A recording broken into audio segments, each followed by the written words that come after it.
नाजरीन अस्सलाम वालेकुम, मैं हूं मुनव्वर सुल्तान और आप देख रहे हैं सफ़ा ऑनलाइन का ख़ास प्रोग्राम पब्लिक ओपिनियन। सफ़ा ऑनलाइन की तरफ से ये अवामी राय जानने की कोशिश की गई कि लॉकडाउन में गरीबों और ज़रूरतमंदों के लिए सेंट्रल गवर्नमेंट और स्टेट गवर्नमेंट की तरफ से जो स्कीमें लाई गई हैं उन स्कीमों का फ़ायदा आवाम तक कितना पहुँच रहा है। इस मौजू पर मुख्तलिफ़ शहरों से मुख्तलिफ़ अफराद से बात की गई। आज का ये प्रोग्राम उन्हीं के ख्यालात पर मुश्तमिल है। इस टॉपिक पे अपनी राय पेश करेंगे दिल्ली से जैन हाशमी नदवी, फिरोज़ाबाद से एडवोकेट सलमान हुसैन, लखनऊ से एडवोकेट रामनाथ और समाजी कारकुन मोहम्मद इसहाक, बिहार से नसीम इकबाल और मोहम्मद अरशद दिलकश। आगे बढ़ने से पहले आपसे गुजारिश है कि अगर आपने सफ़ा ऑनलाइन को सब्सक्राइब नहीं किया है तो उसे ज़रूर सब्सक्राइब कर लें ताकि हमारे तमाम प्रोग्रामों की इत्तला आप तक पहुंचती रहे। इसी तरह आपको हमारे प्रोग्राम कैसा लगा इस बारे में अपनी राय कमेंट बॉक्स में ज़रूर लिखें। तो आइए नाजरीन, सुनते हैं ये प्रोग्राम और देखते हैं कि इस टॉपिक के बारे में अवामी राय क्या है। हिंदुस्तान की सूबाई हुकूमत और मरकजी हुकूमत दोनों ने ही गरीबों से मुताल्लिक या इस महामारी कोविड-19 पैंडेमिक से मुताल्लिक कुछ स्कीम्स का ऐलान किया है, जिसमें सबसे बड़ी परेशानी लोगों को खाने की है और अनाज की है। क्या ये अनाज लोगों तक पहुंच रहा है, खाने की सप्लाई लोगों तक हो रही है या नहीं हो रही है, ये सबसे बड़ा सवाल है। अकॉर्डिंग टू इंडियन एक्सप्रेस कल की रिपोर्ट के मुताबिक 90% से ज्यादा लोगों को अनाज और खाने की सहूलियात नहीं पहुंच रही हैं। हालांकि HW न्यूज नेटवर्क के तहकीकात के मुतालिक मिलियंस ऑफ टन्स हुकूमत के पास, सेंट्रल गवर्नमेंट के पास फूड रखा हुआ है, अनाज खाने पीने की अशिया रखी हुई हैं और वो लोगों तक नहीं पहुंचा रही हैं। और सूबाई हुकूमतें बहुत सी चीजों में नजरें गाड़ के बैठी हुई हैं मरकजी हुकूमत की तरफ कि मरकजी हुकूमत उनकी मदद करेगी या नहीं करेगी, लेकिन मरकजी हुकूमत अभी अपने दावों में कामयाब होती हुई नजर नहीं आ रही है। आगे क्या होगा ये हम नहीं जानते।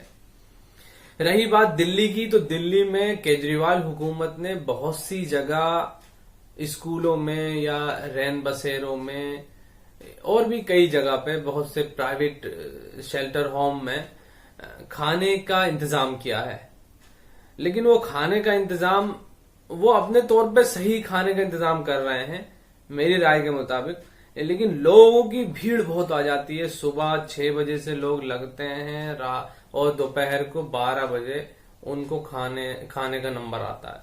उसी तरह फिर दोबारा खाना खाते ही शाम के खाने के लिए लग जाते हैं क्योंकि 5 बजे खाना मिलना होता है।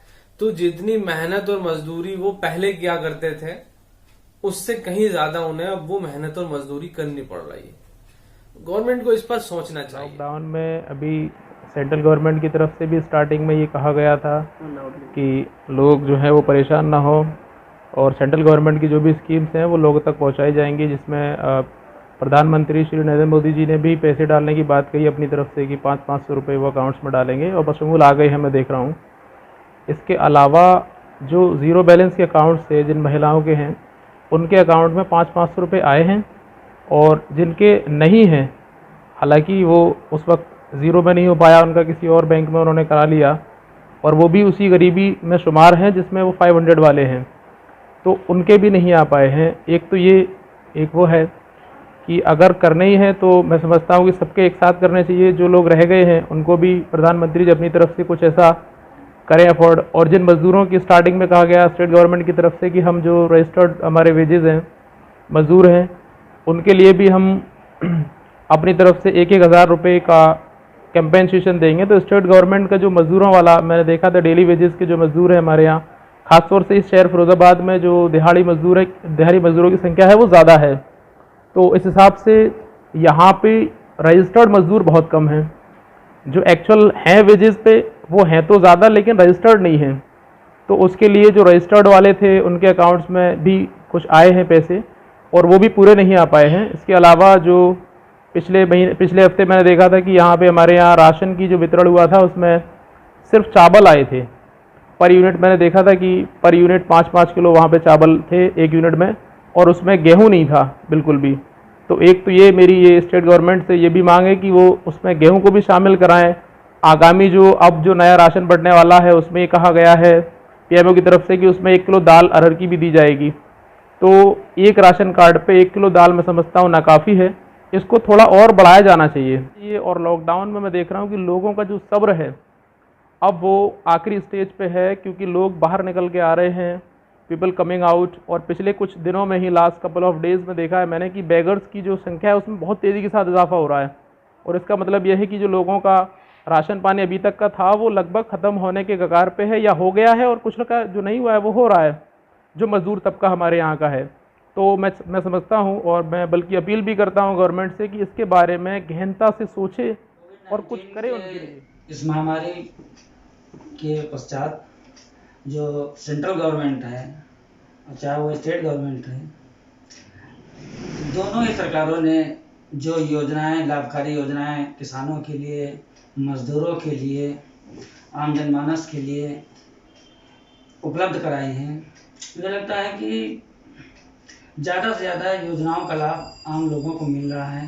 कुछ एक चीज़ें हो सकती हैं जो आम जनता तक ना पहुंच रही हों, जैसे राशन वितरण है। राशन वितरण सुचारू रूप से हो रहा है, सभी जगह ज़्यादा से ज़्यादा लोगों को प्राप्त हो रहा है। चाहे वो खाने के पैकेट्स हों वो भी लोगों तक पहुंचाए जा रहे हैं और पहुंच रहे हैं। कुछ एक जगह हो सकते हैं प्रॉब्लम, लेकिन ज़्यादा से ज़्यादा मैक्सिमम लोगों को इसका लाभ मिल रहा है। और लॉकडाउन में कुछ समस्याएं हैं जो आम जनता तक नहीं पहुंच पा रही हैं, जैसे मेडिकल लिए जांच की भी सुविधाएं हैं, ये कुछ लोगों तक पहुंच रही हैं, कुछ लोगों तक नहीं पहुंच रही हैं। कुछ लोग इससे लाभ नहीं ले पा रहे हैं, जिसकी वजह से परेशानी हो रही है। मजदूरों को परेशानी हो रही है जो घरों से बाहर नहीं निकल पा रहे हैं और सरकार की योजनाओं का लाभ नहीं ले पा रहे हैं। इसी तरह से किसानों को है, उनको भी लॉकडाउन की वजह से बहुत सारी समस्याओं का सामना करना पड़ रहा है। उनको पूरा लाभ नहीं मिल रहा है, जो सरकार ने योजनाएं लागू की हैं उनका लाभ उनको नहीं मिल पा रहा है। लेकिन आम तौर पर अगर देखा जाए, जो सरकार ने योजनाएं लागू की किसानों के लिए, चाहे मजदूरों के लिए, आम जनता के लिए, उसका लाभ ज़्यादातर लोगों तक स्कीमें हैं, करीब करीब सभी को मिल रही है, लेकिन ये भी मुमकिन नहीं है कि सबको मिल रही है। तो जहाँ तक कोशिश हो रही, प्रशासन उसको पहुँचाने की कोशिश कर रहा है। ठीक, जहाँ तक राशन का सवाल है और खाने का सवाल है, तो उसमें बहुत सारे जो पिछड़े एरिया है वहाँ तक नहीं पहुँच पा रहा है, लोगों तक नहीं पहुँच पा रहा है। तो वहाँ के जो तहसीलदार हैं या लेखपाल के स्तर पे वो लोग कोशिश करके प्रधानों के ज़रिए से उसको पूरा कराने की कोशिश कर रहे हैं। और बाकी लोग भी जो प्राइवेट हैं या एनजीओ हैं वो भी पूरी कोशिश कर रही है लोगों तक राशन की और मेडिकल की जो भी ज़रूरी चीज़ें हैं उनको पहुंचाने की पूरी कोशिश की जा रही है। जैसा कि हम सबको मालूम है कि इस वक्त हमारा मुल्क कोरोना वायरस के सख्त चपेट में है। ऐसे वक्त में हुकूमत की ये पहली ज़िम्मेदारी है कि वह अपनी आवाम को बेहतर तिब्बी सहूलियात फ़राहम करें। साथ ही साथ हमारा वो गरीब और मज़दूर तबका जो रोज़ कमाने के नतीजे में अपनी ज़िंदगी गुजार रहा था, उसके सामने जो माशी मसला पैदा हो गया है उसको हल करने का बेहतर इंतज़ाम करे। हमारी हुकूमत ने अब तक बमुश्किल 1 से 1.5% GDP का हिस्सा ही कोरोना वायरस के लिए मुख्तस किया है, जबकि हम देख रहे हैं कि बहुत से मुल्कों ने 5 से 15% GDP का हिस्सा इस ख़तरनाक बीमारी के ख़िलाफ़ मुख्तस किया है। हमारी मरकज़ी हुकूमत को भी चाहिए कि वो इस फ़ंड में इजाफ़ा करे और अपनी आवाम को बेहतर सहूलियात फ़राहम करने पर तवज्जो मरकूज़ करे। सिर्फ भाषण और सिर्फ लॉकडाउन और सिर्फ क्वारंटाइन और सिर्फ आइसोलेशन से मसले का हल पूरा नहीं होगा, क्योंकि जो अवाम और जो मज़दूर हैं जो रोज़ कुआं खोद कर रोज़ पानी पीते थे, उनके सामने ये भारी भरकम अल्फाज कारगर साबित उस वक्त तक नहीं होंगे जब तक कि उनके सामने राशन का इंतज़ाम न हो। 2 वक्त की रोटी का अगर इंतज़ाम न हो तो वो आज ही मर जाएंगे। उनके सामने कोरोना से ज़्यादा ख़तरनाक उनकी पेट की भूख है। लिहाजा हुकूमत को चाहिए कि वो इस पर तवज्जो दे।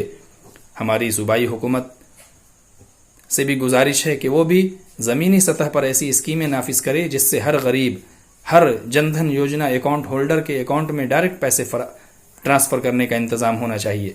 नीतीश कुमार ने 2 अप्रैल को ये ऐलान किया था कि जो बिहार के लोग दूसरे सूबों में फंसे हैं, सिर्फ उनके ही अकाउंट में 1000 रुपये की मामूली सी रकम जाएगी, वो भी चंद शर्तों के बाद। आधार कार्ड होना लाजमी है, बिहार का बैंक खाता होना लाजमी है।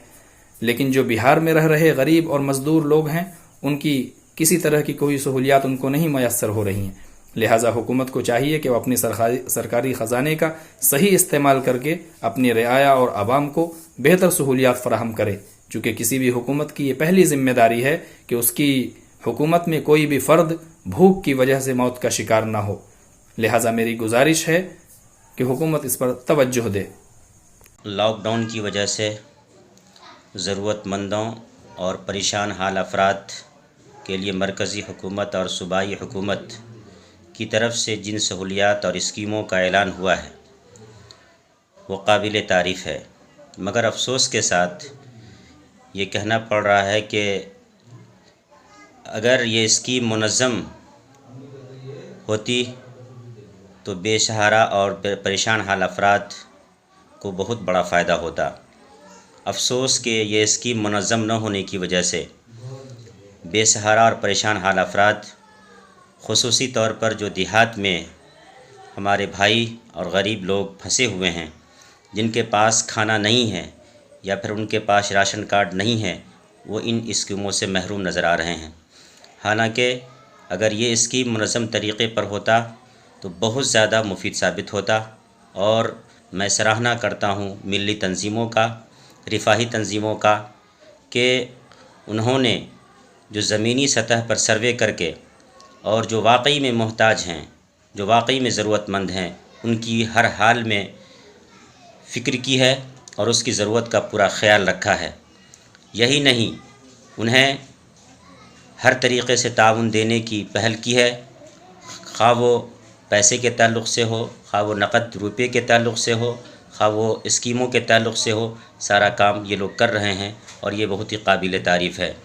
सरकारी स्कीम के जहाँ ताल्लुक़ है उसको मुनज़्ज़म करने की ज़रूरत है, अभी भी वक्त है कि हम उसकी तरफ तवज्जो करें। और आखिर में मैं अपने मुख़य्यरीन हज़रात से मैं अपील करना चाहता हूँ कि खुदा के वास्ते अपने उस तय्यब माल में से ज़रूर उन मोहताजों गरीबों के लिए ताउन करें, गरीबों के लिए ताउन करें और इंदल्लाह माजूर हों।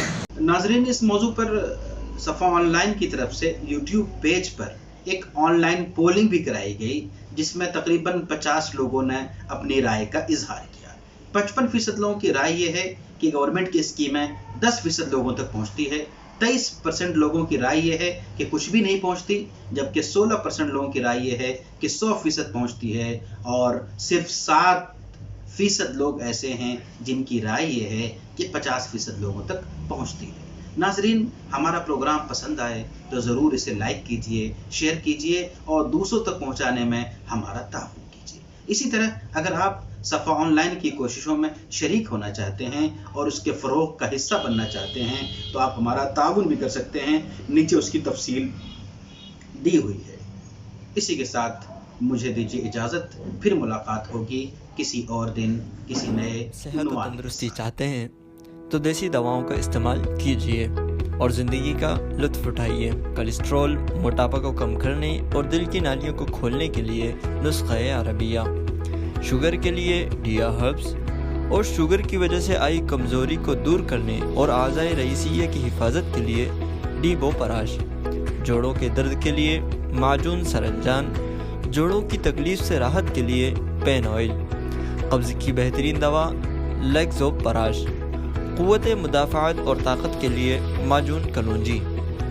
इनके अलावा मुख्तलिफ़ फूलों का कुदरती शहद, कलौंजी का तेल, सेब और जामुन का सिरका, शहद में तैयार करदा मिला ड्राई फ्रूट्स और दूसरे अमराज के लिए मुफीद और मौसर दवाएँ दस्तयाब हैं। रिटेल और होलसेल के लिए राब्ता करें। अल हसन फूड एंड मेडिकोज, खातून मंजिल, हैदर मिर्ज़ा रोड, लखनऊ। हमारा कॉन्टेक्ट नंबर है 77529497।